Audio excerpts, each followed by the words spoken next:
Sanusi. Hebat betul lah Sanusi ini. Memang dia ni hobi berkaraoke. Hobi berkaraoke. Aduh. Cuba kalau Anwar yang berkaraoke. Cuba kalau Zahid yang berkaraoke. Cuba kalau Anthony Loka, Lim Guan Eng yang viral berkaraoke. Coba kalau Mat Sabu yang viral berkaraoke. Entah apa durang hentam sampai lenyek. Tidak tahulah. Kan? Tidak tahu. Tapi ini sampai PU Shed nih. Dewan Ulama PAS berbunyilah. Tegur Sanusi walau dia MB. Kata PU Shed. Penceramah bebas PU Shed buat kesekian kalinya. Ini kesekian kalinya nih menegur secara terbuka Menteri Besar Kedah, Datuk Seri Muhammad Sanusi Maknor. Korang tular lagi video beliau berkaraoke di sebuah majlis baru-baru ini. PU Syed atau nama sebenarnya Syed Muhammad Bakri Syed Ismail berkata, teguran kali ini mungkin teguran yang terakhir dibuat untuk pemimpin-pemimpin Islam dalam parti itu. Katanya, adalah lebih baik sekiranya Sanusi berhenti dari menyanyi di tempat awam dan fokus kepada urusan-urusan menjaga kebajikan rakyat. Ini saya setuju. Kenapa mau berkaraoke lebih-lebihan kan? Fokuslah kepada menjaga kebajikan rakyat. Tidak payahlah berkaraoke sampai di tempat awam. Tapi tidak apalah, kalau itu memang hobi, tidak masalah. Tidak melanggar undang-undang juga. Tidak melanggar undang-undang. Tapi jangan pula lepas ni, kalau ada YB kah dari parti lain, tiba-tiba YB salah, YB lain salah, engkau seorang yang betul. Yang itu yang kita mau elakkan.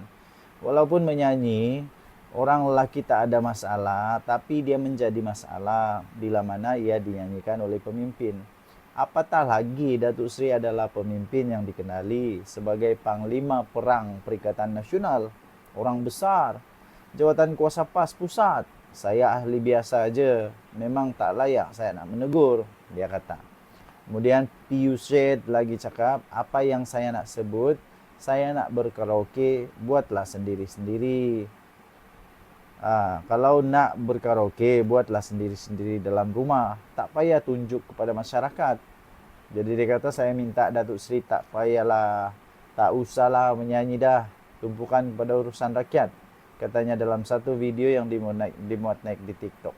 Pada masa yang sama, PU Syed juga memohon agar Dewan Ulama PAS supaya tidak berdiam diri dan menegur kelakuan Sanusi yang dianggap tidak sesuai untuk tontonan umum. Kepada Dewan Ulama PAS, dia kata, berbunyilah, bercakaplah, tegurlah, walaupun dia ini seorang menteri besar. Orang-orang bangsawan ini kita perlu tegur dia. Kadang-kadang mereka tergelincir, kita kena tegur, dia kata. Bagi kami, asatizah yang tidak ada apa-apa, ini nasihat kami. Datuk Seri tinggalkan benda-benda lagha macam ni. Tak perlulah menyanyi atas pentas. Tumpukanlah amal baik, baca Al-Quran untuk kita tonjolkan kepada rakyat, katanya lagi. Bagaimana dengan pendapat anda? Adakah sesuai untuk Sanusi berkaraoke secara terbuka di tempat awam sebagai seorang teladan public figure untuk parti PAS ini? Apa pendapat anda? Tinggalkan komen. Jumpa lagi. Bye-bye. Salam sejahtera Malaysia, denyut nadi suara rakyat bergema di channel ini. Lahai. Inikah standard MP PAS? Beginikah standard MP PAS? Itulah. Balik-balik MP PAS ni kena balun habis-habis, cukup sampai lunyai. Inikah standard adun-adun PAS? Inikah standard MP adun PAS ni? Aduh, pening kepala. Adun PAS di Pahang kena bantai, kena bantai selepas buat perbandingan dengan Terengganu. Lah, kenapa buat perbandingan dengan Terengganu? Ketua Pembangkang Dewan Undangan Negeri Dun Pahang dari PAS mengundang kritikan dan sindiran orang ramai gara-gara membuat perbandingan tidak betul dengan Terengganu. Datuk Seri Tuan Ibrahim Tuan Man yang juga ahli Dewan Undangan Negeri, Adun Ceka, mencadangkan supaya kerajaan negeri Pahang mewujudkan tabung kebajikan bencana Pahang seperti tabung kebajikan bencana Terengganu. Saya masih ingat lagi.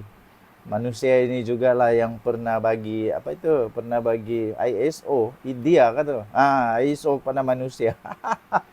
Aduh, dibandingkan pula dengan Terengganu.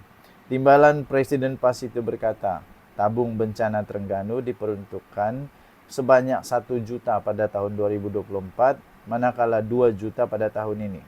Beliau kata, penerima Terengganu dah terima sebanyak 588,000 ringgit Malaysia melibatkan 679 penerima. Dia kata, kita fokus kepada tabung bencana.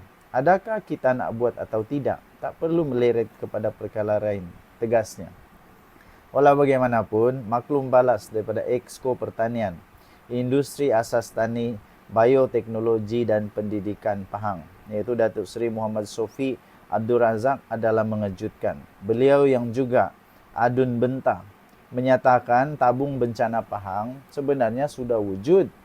Sudah wujud dengan memberitahu jumlah peruntukan sejak tahun 2023 adalah lebih tinggi daripada Terengganu. Aduh, kantoi habis kena balun. Siapa suruh bagi bola tanggung. Tabung bencana Pahang, dia kata ini sindir habis lah. Nah, tabung bencana Terengganu 1 juta, 2 juta. Tapi tabung bencana Pahang, dia kata, tabung bencana Pahang hanya 7,6 juta. Orang mau upgrade, dia mau downgrade. Itu pada tahun 2023. Tahun 2024 tak banyak, 10 juta. Kesian betul lah Adun PAS nih. Macam mana dorang ni buat kerja? Di tempat sendiri pun tidak tahu. Lepas tu sibuk pergi tempat orang cari tai kinzir.